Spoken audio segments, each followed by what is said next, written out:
Hello friends, स्वागत है आप सभी का आपके अपने YouTube channel education tips Ashok में। तो देखिए फ्रेंड्स, आज का वीडियो जो है आप सभी ईपीएस 95 पेंशनर्स के लिए काफ़ी ज़्यादा इंपॉर्टेंट रहने वाला है। क्योंकि फ्रेंड्स आप लोगों को बता दें कि आप सभी ईपीएस 95 पेंशनर्स के लिए सुप्रीम कोर्ट का एक बहुत ही बड़ा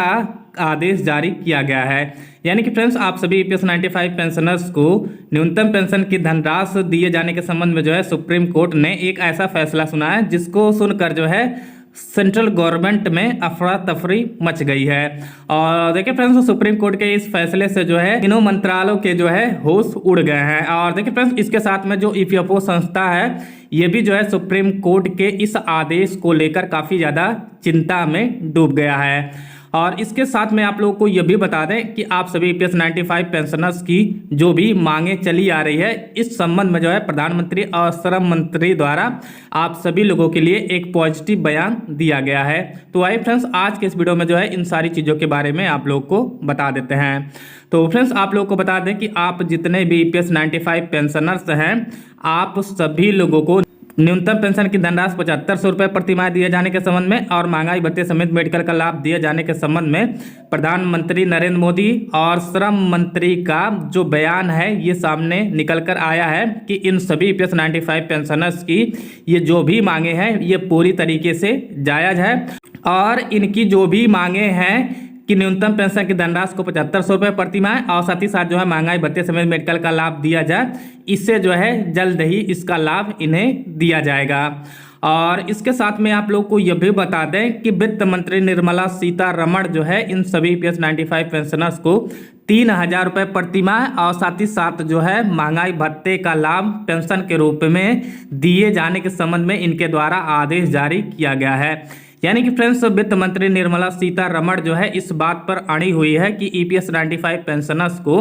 न्यूनतम पेंशन की धनराशि 3000 रुपये प्रति माह और साथ ही साथ जो है महंगाई भत्ते का लाभ इन्हें दिया जाएगा। लेकिन फ्रेंड्स अगर वहीं बात किया जाए इस संबंध में जो है प्रधानमंत्री नरेंद्र मोदी और श्रम मंत्री का जो बयान है ये सामने निकल कर आया है कि इन सभी ईपीएस 95 पेंशनर्स को न्यूनतम पेंशन की धनराशि 7500 रुपये प्रति माह और साथ ही साथ जो है महंगाई भत्ते समेत इन्हें मेडिकल की सुविधाएं दी जाएगी। और इनकी ये जो भी मांगे हैं ये पूरी तरीके से जायज़ है। हालांकि फ्रेंड्स अभी जो है कुछ दिन पहले भी जो है नरेंद्र मोदी द्वारा जब इन सभी ईपीएस 95 पेंशनर्स से मुलाकात किया गया तब भी जो है इनके द्वारा इस संबंध में दो बार इन सभी ईपीएस 95 पेंशनर्स से मुलाकात कर इनकी मांग को जायज़ ठहराया गया था। और इनके द्वारा जो है इस संबंध में भी इन सभी ईपीएस 95 पेंशनर्स को आश्वासन दिया गया था कि आप लोगों की जो भी मांगे हैं ये पूरी तरीके से जायज़ है और इस पर जो है जल्द ही हमारे द्वारा फैसला सुना दिया जाएगा। लेकिन फ्रेंड्स अगर वहीं बात किया जाए वित्त मंत्री निर्मला सीतारमण का, तो वित्त मंत्री निर्मला सीतारमण जो है इन सभी ईपीएस 95 पेंशनर्स को 7500 रुपये प्रति माह न्यूनतम पेंशन की धनराशि और महंगाई भत्ते समेत मेडिकल का लाभ दिए जाने के संबंध में किसी भी तरीके से राजी नहीं है। और अगर वहीं बात किया जाए इसी संबंध में जो है ईपीएस 95 पेंशनर्स को 7500 रुपये प्रति माह नहीं बल्कि जो है 15000 रुपये प्रति माह पेंशन दिए जाने के संबंध में सुप्रीम कोर्ट द्वारा अपना एक ऐतिहासिक आदेश जारी कर दिया गया है। और देखिए फ्रेंड्स आप लोगों को बता दें कि अभी हाल ही में जो है कुछ दिन पहले कमांडर अशोक राउत जी के द्वारा भी इस संबंध में ईपीएफओ संस्था को चेतावनी दी गई थी कि इन सभी ईपीएस 95 पेंशनर्स को 7500 रुपये प्रति माह नहीं बल्कि जो है इन्हें 15000 रुपये प्रति माह पेंशन दिया जाए। हालांकि फ्रेंड्स कमांडर अशोक राउत जी के द्वारा ये जो बयान दिया गया इस संबंध में इनके द्वारा प्रूफ भी दिखाया गया कि इन लोगों की जो भी मांगे हैं ये पूरी तरीके से जायज़ है। इनके द्वारा ये चीज़ें इस संबंध में बताया गया कि एक ईपीएस 95 पेंशनर्स के द्वारा अपने पूरे सर्विस पीरियड में लगभग 20 से 25 लाख रुपए इस जो है ईपीएफओ संस्था को अंशदान यानी कि कंट्रीब्यूट किए जाते हैं। और इसी संबंध में कंट्रीब्यूट किए जाते हैं कि जब इनकी रिटायरी होगी तो इन्हें जो है अच्छा खासा पेंशन प्रोवाइड कराया जाएगा। और इनके द्वारा ये चीज़ें बोला गया था कि एक ईपीएस 95 पेंशनर्स के द्वारा लगभग 20 से 25 लाख रुपए इस ईपीएफओ संस्था को अंशदान किया जाता है। तो अगर इसका ब्याज केवल देखा जाए तो इस ब्याज के अकॉर्डिंग एक ईपीएस 95 पेंशनर्स को 15000 रुपये प्रति माह न्यूनतम पेंशन की धनराशि मिलना चाहिए। और इस 15000 रुपये प्रति माह पेंशन के ये सभी ईपीएस 95 पेंशनर्स हकदार भी हैं। और इनके द्वारा जो है ईपीएफओ संस्था से या सेंट्रल गवर्नमेंट से ये जो मांग की गई थी इस संबंध में जो है इनके द्वारा अपना पूरा जो है डाटा भी दिखाया गया था और इस डाटा के अकॉर्डिंग जो है इनके द्वारा इस बात को लेकर स्पष्ट रूप से अपना बयान जारी किया गया था कि इन सभी PS95 पेंशनर्स को 7500 रुपये नहीं बल्कि जो है 15,000 रुपये प्रतिमाह न्यूनतम पेंशन की धनराशि दिया जाए। हालांकि फ्रेंड्स आप लोगों को बता दें कि इस संबंध में जो है अभी हाल ही में कमांडर अशोक राउत जी के द्वारा सुप्रीम कोर्ट को इस संबंध में ज्ञापन भी भेज दिया गया है कि इन सभी PS95 पेंशनर्स को अगर 7500 रुपये प्रतिमाह न्यूनतम पेंशन की धनराशि नहीं दी जाती है तो इन्हें जो है अब 15,000 रुपये प्रतिमाह न्यूनतम पेंशन की धनराशि दी जाए। और इस संबंध में जो है इनके द्वारा पूरा डाटा इस सुप्रीम कोर्ट को सौंप दिया गया है। और इसी संबंध में जो है सुप्रीम कोर्ट द्वारा इन सभी PS95 पेंशनर्स को अब 7500 रुपये नहीं बल्कि 15,000 रुपये प्रतिमाह पेंशन दिए जाने के संबंध में सेंट्रल गवर्नमेंट को आदेश जारी कर दिया गया है।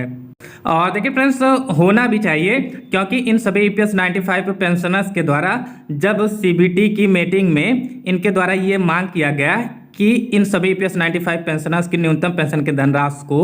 2,000 रुपये प्रतिमाह कर दिया जाए, तो उसी दौरान जो है CBT की मीटिंग में इन सभी PS95 पेंशनर्स की इस मांग को तुरंत रिजेक्ट कर दिया गया था। और CBT की मीटिंग में जो है इस संबंध में आदेश जारी किया गया था कि इन सभी PS95 पेंशनर्स की पेंशन में किसी भी तरीके की कोई भी बढ़ोतरी नहीं की जाएगी। उसके बाद जो है इन सभी PS95 पेंशनर्स के द्वारा EPFO संस्था को भी इस संबंध में ज्ञापन दिया गया कि इन सभी PS95 पेंशनर्स की न्यूनतम पेंशन की धनराशि 2,000 रुपये प्रतिमाह कर दिया जाए। तो इस संबंध में जो है EPFO संस्था द्वारा इन सभी PS95 पेंशनर्स की इस मांग को जो है रिजेक्ट करते हुए बोला गया कि इस संबंध में जो है हमारे पास कोई भी बजट नहीं है, यानी कि इन सभी PS95 पेंशनर्स की न्यूनतम पेंशन की धनराशि को एक भी रुपए नहीं बढ़ाया जा सकता है क्योंकि इस संबंध में जो है मेरे पास किसी भी तरीके का कोई भी बजट नहीं है। उसके बाद फ्रेंड्स आप लोगों को बता दें कि इन सभी PS95 पेंशनर्स की संख्या लगभग 78 लाख से अबव है, जिसमें से जो है केवल 36.6 लाख PS95 पेंशनर्स को 1,000 रुपये प्रतिमाह न्यूनतम पेंशन की धनराशि या 1,000 रुपये प्रतिमाह से ज़्यादा न्यूनतम पेंशन की धनराशि प्रोवाइड कराई जाती है। बल्कि शेष जितने भी PS95 पेंशनर्स हैं तो इन सभी लोगों को 1,000 रुपये प्रतिमाह से कम न्यूनतम पेंशन की धनराशि प्रोवाइड कराई जाती है। इसी संबंध में जो है इन सभी PS95 पेंशनर्स के द्वारा सुप्रीम कोर्ट को इस संबंध में ज्ञापन दिया गया कि अगर इन सभी PS95 पेंशनर्स की इस मांग को यानी कि न्यूनतम पेंशन की धनराशि को 7500 रुपये प्रतिमाह और साथ ही साथ महंगाई भत्ते समेत मेडिकल का लाभ दिए जाने के संबंध में अगर सेंट्रल गवर्नमेंट के द्वारा आदेश नहीं सुनाया जाता है या इसे लागू नहीं किया जाता है तो हम सभी PS95 पेंशनर्स को 15,000 रुपये प्रतिमाह न्यूनतम पेंशन की धनराशि दी जाए। और इस पेंशन के जो है हम लोग हकदार भी हैं और इस संबंध में जो है सुप्रीम कोर्ट द्वारा भी इन सभी PS95 पेंशनर्स के संबंध में आदेश जारी कर दिया गया है। हालांकि फ्रेंड्स अब जो है ये देखना काफ़ी ज़्यादा दिलचस्प होगा कि इन सभी PS95 पेंशनर्स की न्यूनतम पेंशन की धनराशि कितने रुपए प्रतिमाह निर्धारित किया जाता है। हालांकि फ्रेंड्स आप लोगों का इस वीडियो का संबंध में क्या रहा है आप लोग कमेंट बॉक्स में जरूर बता सकते हैं। तो फ्रेंड्स फिर चलिए अगले वीडियो में मिलते हैं किसी नए टॉपिक के साथ, तब तक के लिए जय हिंद जय भारत।